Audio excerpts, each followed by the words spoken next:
오늘 말씀에 보면 예수님께서 수로보니게 여인에게, 가나안 여인에게 아주 자존심을 상하게 하는 말씀을 하시는 것을 보게 됩니다. 자녀에게 줄 떡을 개에게 던짐이 마땅하지 않다. 지금 예수님께서는 이 여인이 개와 같은 존재, 아니면 개보다 못한 존재라고 말씀하고 있는 것입니다. 여러분, 이 말씀을 들으면 여러분 기분이 어떨 것 같습니까? 나쁘겠죠. 자존심이 상할 수밖에 없는 그런 말씀입니다. 그런데 사실 이 가나안 여인에게는 상할 만한 그 자존심 따위도 없었다라는 것입니다. 그래서 뭐라고 말합니까? 주여 옳습니다. 그러나 개들도 주인의 상에서 떨어지는 부스러기를 먹습니다 하고 고백합니다. 이 고백을 들으신 예수님께서 여자여 내 믿음이 크도다 라고 말씀하십니다. 여러분, 왜 이 여인의 믿음이 크다고 칭찬받습니까? 자기 자존심보다 주님께서 주실 그 은혜를 더 사모하고 붙들었기 때문입니다. 반대로 유대인들은 왜 예수님을 십자가에 못 박았을까요? 그들의 자존심이 상했기 때문에 그렇습니다. 자신들의 기대와 권위를, 자존심을 건드리는 예수님을 받아들일 수 없었던 것입니다. 자존심 상하게 하는 것을 견딜 수 없어서 예수님을 십자가에 못 박은 것입니다. 여러분, 자존심이 상해서 예수님을 십자가에 못 박는 것이 종교 권력이라면 참된 신앙은 내 자존심을 그리스도 예수와 함께 십자가에 못 박는 것입니다. 여러분, 우리의 자존심은 어떻습니까? 지금도 여전히 살아있지 않습니까? 날마다 우리의 자존심을 그리스도 예수와 함께 십자가에 못 박고, 그래서 오직 믿음으로 주님만을 붙들며 살아가는 저와 여러분이 되기를 바랍니다. 예수님께서는 유대인들, 바리새인들과 서기관들을 피해서 두로와 시돈 지방으로 나아가십니다. 두로와 시돈은 이방 지역입니다. 그래서 마가복음의 저자는 이 지역에서 만난 이 여인을 수로보니게 여인이라고 말합니다. 시리아 페니카 출신 여자라고 해서 수로보니게라고 부르는 것입니다. 그런데 마태복음의 저자 마태는 다르게 기록합니다. 이 여인을 뭐라고 부릅니까? 가나안 여인이라고 부릅니다. 왜일까요? 이 복음서를 읽은 사람들은 다 유대인들이었습니다. 마태는 지금 유대인들 보라고, 읽으라고 일부러 가나안 여인이라는 표현을 쓴 것입니다. 여러분, 가나안 땅이 어떤 땅입니까? 이스라엘이 출애굽해서 약속의 땅에 들어가면서 진멸해야 했던 땅, 그리고 끊임없이 우상 숭배로 이스라엘 백성들을 시험에 빠뜨렸던 민족이 가나안 민족입니다. 지금 마태는 바로 그 기억을 상기시키면서 아주 유대인들이 경멸스러워하는 표현을 쓰고 있는 것입니다. 그 혐오스러운 여인, 가나안 여인이 지금 예수님께 나왔다라는 것입니다. 그런데 이 이방 여인, 이 가나안 여인의 입에서 나온 고백이 무엇입니까? 다윗의 자손 예수여라는 것입니다. 여러분, 이 표현이 얼마나 중요한지 아십니까? 마태복음 1장 1절은 이렇게 시작합니다. 아브라함과 다윗의 자손 예수 그리스도의 계보라. 아멘. 메시아 예수 그리스도를 한마디로 표현한다면 다윗의 자손입니다. 메시아 정체성의 본질입니다. 이것이 유대인들이 붙들고 있었던 메시아의 신앙의 핵심입니다. 이 다윗의 자손이여 라는 표현 안에 다 들어있는 것입니다. 그런데 이 표현을 지금 누가 사용하고 있냐면 바로 가나안 여인, 이스라엘 백성들이, 유대인들이 그렇게 경멸하고 멸시했던, 짐승만도 못하다고 취급했던 그 여인의 입에서 예수님을 향한 가장 정확한 고백이 이 여인에게 나오고 있는 것입니다. 왜 마태는 이것을 기록했을까요? 유대인들 보라고, 읽으라고. 너희들은 장로들의 전통과 규례를 그렇게 중요하게 생각하면서 하나님의 말씀을 어기고 있는 너희들은 들으라, 읽어라 라고 말합니다. 아무것도 모르는 이 가나안 여인의 입에서 예수님을 주님으로, 예수님을 그리스도로, 메시아로 고백이 나왔다, 부끄러운 줄 알라라는 것입니다. 하나님을 잘 안다고, 하나님을 잘 믿는다고 착각하는 그들에게 일침을 가하는 것입니다. 그런데 마태복음에 보면 예수님을 다윗의 자손이라고 불렀던 또 다른 사람들이 등장합니다. 마태복음 9장 27절에 보면 두 맹인이 예수님을 향하여 다윗의 자손이여 라고 부릅니다. 또 20장 29절 30절에서도 맹인들이 예수님을 다윗의 자손이여 우리를 불쌍히 여기소서라고 부릅니다. 눈을 보지 못하는 사람들이, 아니면 유대 문화에 대해서, 유대 율법에 대해서 무지했던 사람들만이 예수님을, 주님을 다윗의 자손이여 라고 정확하게 부르고 있다라는 사실입니다. 여러분, 어떻게 눈을 감고 있는데, 보지 못하는데 예수님을 정확하게 알아볼 수 있었을까요? 여러분, 보는 것과 알아보는 것은 다릅니다. 어쩌면 이들은 보지 못했기 때문에, 눈을 감고 있었기 때문에 예수님을 알아볼 수 있었는지도 모릅니다. 세상을 향한 눈이 감겨 있었기 때문에 주님을 향한 눈이 열려 있었던 것입니다. 여러분, 세상이 어떤 곳입니까? 돈에 밝고 힘에 밝고 성공과 자기 야망을 향해 끊임없이 눈이 밝아져 있는 곳이 세상입니다. 세상에 대해서 그 눈이 감겨져 있었기 때문에 예수님을 정확하게 알아보는 사람들을 마태가 지금 소개하고 있는 것입니다.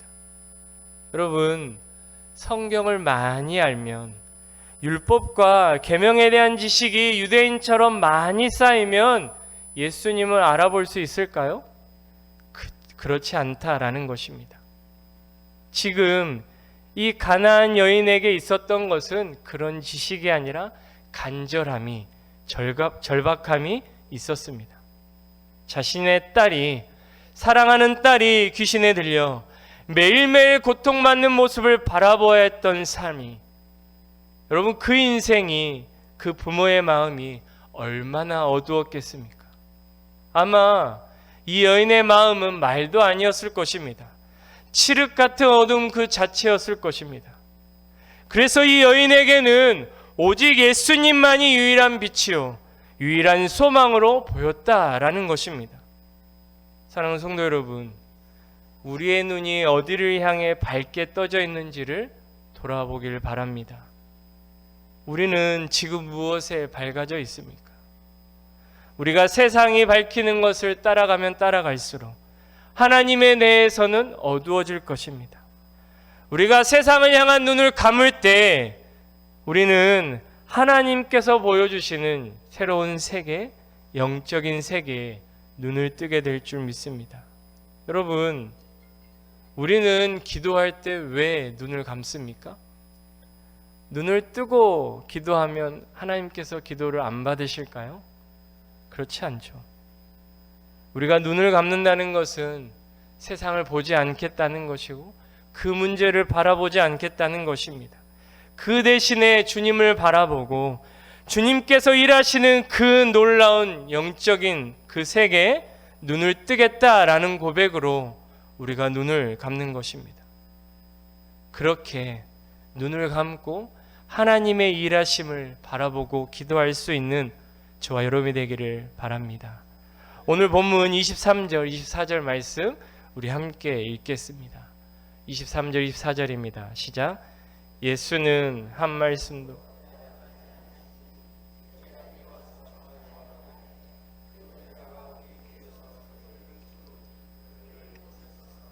예수께서 대답하여 이르시되 나는 이스라엘의 집에 잃어버린 양 외에는 다른 데로 보내심을 받지 아니하였노라 하시니.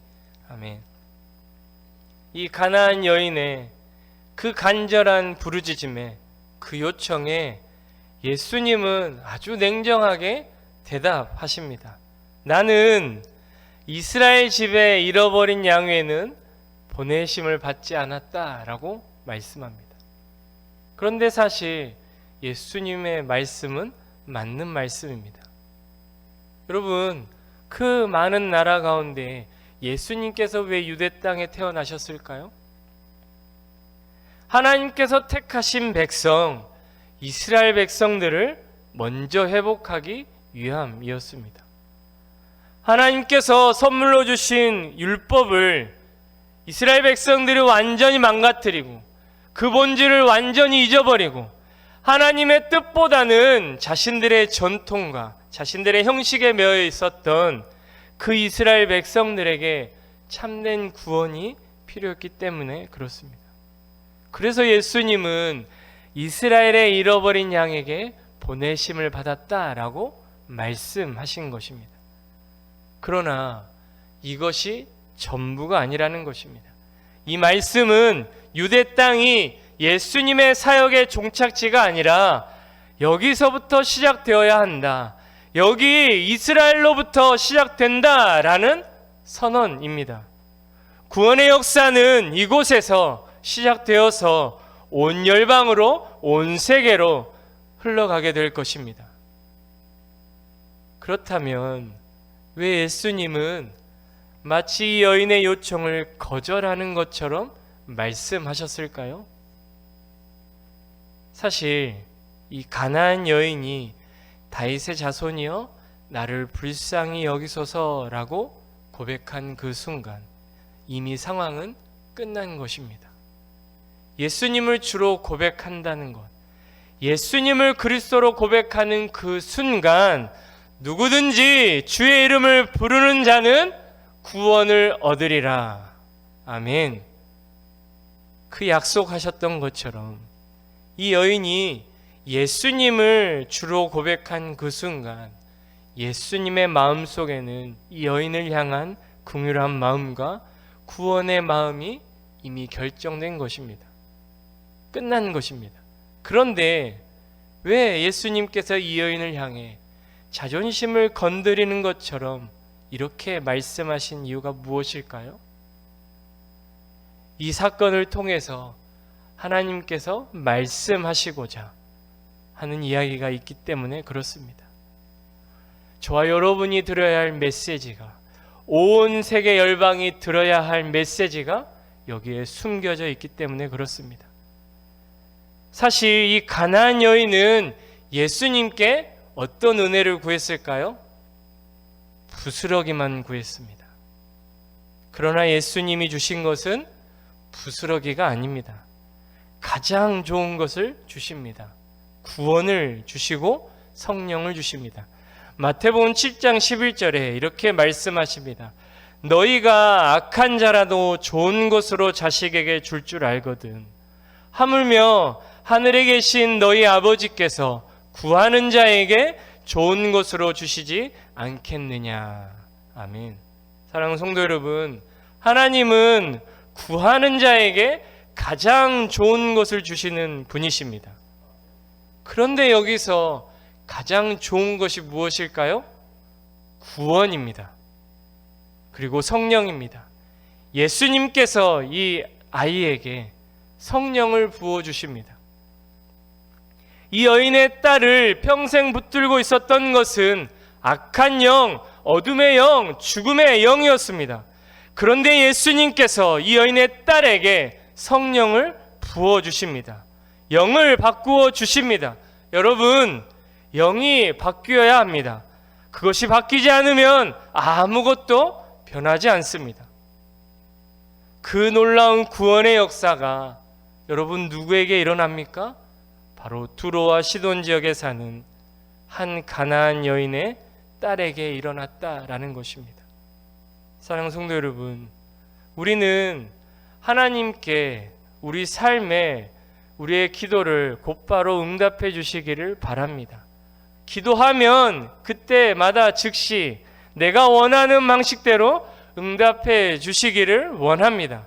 그런데 하나님은 때로는 우리 예상과는, 우리 생각과는 다른 방식으로 일하십니다. 때로는 우리의 자존심을 건드리시기도 하고, 때로는 우리가 생각하지도 못한 응답을 주실 때도 있습니다. 왜 그럴까요? 그 안에 우리가 드려야 할 하나님의 말씀이, 뜻이 있기 때문에 그렇습니다. 여러분, 기적도 중요합니다. 병이 낫는 것도 중요합니다. 그러나 그것보다 더 중요한 것은 그 사건 속에, 그 상황 속에, 그 문제 속에 담긴 하나님의 뜻이 무엇인가 하는 것을 우리가 깨달아야 하고, 때로는 그것을 들어야 하기 때문에 예수님께서 지체도 하시고 때로는 다른 응답을 주신다라는 사실입니다. 여러분, 나사로의 사건 때도 그랬습니다. 회당장 야이로의 딸 사건에도 그랬습니다. 예수님께서는 일부러 의도적으로 걸음을 지체하셨습니다. 우리 인생에도 우리의 계획과 우리의 기대가 어긋날 때가 있습니다. 기도한 대로 이루어지지 않을 때도 있습니다. 우리의 자존심이 무너지는 순간도 있을 수 있습니다. 그러나 내가 구했던 그 응답보다, 기적보다 더 중요한 것은 하나님께서 지금 나에게 들려주시고자 하는 말씀이 있다는 것을 기억하시길 바랍니다. 하나님께서 나에게 무엇을 말씀하시려고, 내가 지금 무엇을 들어야 하기에 나를 지금 이렇게 인도해 가시는 걸까? 이것을 우리가 깨닫는다면 우리는 신앙의 길을 잃어버리지 않고 하나님이 이끄시는 대로 따라가게 될 줄로 믿습니다. 수르보니게 여인에게, 이 딸에게 일어났던 일은 이제 이방인 전체를 향한 구원의 역사로 점점 확장되어 갑니다. 예수님께서 우연히 지나가다가 이 이방 여인을 불쌍히 여기셔서 이 일을 행한 것이 아닙니다. 이 사건은 이방인을 향한 그 구원의 문이 활짝 열렸다는 하나님의 신호탄과 같은 사건입니다. 그리고 그 이방인을 향한 구원의 절정이 바로 칠병이어의 사건입니다. 오늘 본문 33절부터 39절까지 말씀입니다. 여러분, 칠병이어, 오병이어 다 아시죠? 굉장히 비슷합니다. 비슷한데 차이점이 있습니다. 어떤 차이점이 있을까요? 오병이어는 오병이어고 칠병이어는 칠병이어입니다. 또 무엇이 다릅니까? 물고기 개수와 떡의 개수가 다릅니다. 이 차이가 가장 쉽게 발견할 수 있는 차이입니다. 두 번째 차이는 남은 양이 달랐습니다. 오병이어는 얼만큼 남았을까요? 네? 12광줄이요? 12광줄이요? 12바구니가 남았습니다. 칠병이어가 7광주리가 남았습니다. 여러분, 바구니와 광주리는 다릅니다. 바구니는 우리가 들고 다닐 수 있는 에코백 정도로 생각하면 됩니다. 그래서 예수님의 제자들이 바구니를 들고 다니면서 나누어 준 것입니다. 그런데 칠병이어는 7광주리가 남았습니다. 이 광주리는 마대자루입니다. 사도행전에 보면 사도 바울이 성벽에서 도망칠 때, 내려올 때 이 광주리를 타고 내려왔다라는 말씀이 있습니다. 그러니까 성인 남자 한 명이 다 들어갈 수 있는 크기가 광주리라는 것입니다. 여러분, 어느 쪽이 더 많이 남았어요? 광주리, 7광주리가 더 많이 남은 것입니다. 그런데 이 12바구니, 이 12은 유대인 전체를 상징하는 숫자입니다. 오병이어는 유대인들을 향한 기적입니다. 그런데 7광주리는 어떤 것을 의미할까요? 온 열방을 의미합니다. 여러분, 오병이어와 칠병이어의 사건에 가장 큰 차이는 대상에 있습니다. 오병이어는 유대인들을 먹이신 사건이고 칠병이어는 이방인들을 먹이신 사건입니다. 지금 예수님께서는 유대인들에게만 구원의 은혜를, 영적인 양식을 베푸신 것이 아니라 이방인들에게도 동일하게, 아니면 어쩌면 더 풍성하게 은혜를, 기적을 베푸셨다라는 것을 지금 보여주고 계신 것입니다. 여러분, 오늘 본문의 시작이 어디서부터 시작합니까? 수로보니게 이방 여인 한 명이 예수님께 부스러기를 구하는 장면으로부터 시작합니다. 그런데 예수님께서 주신 것은 부스러기입니까? 부스러기가 아닙니다.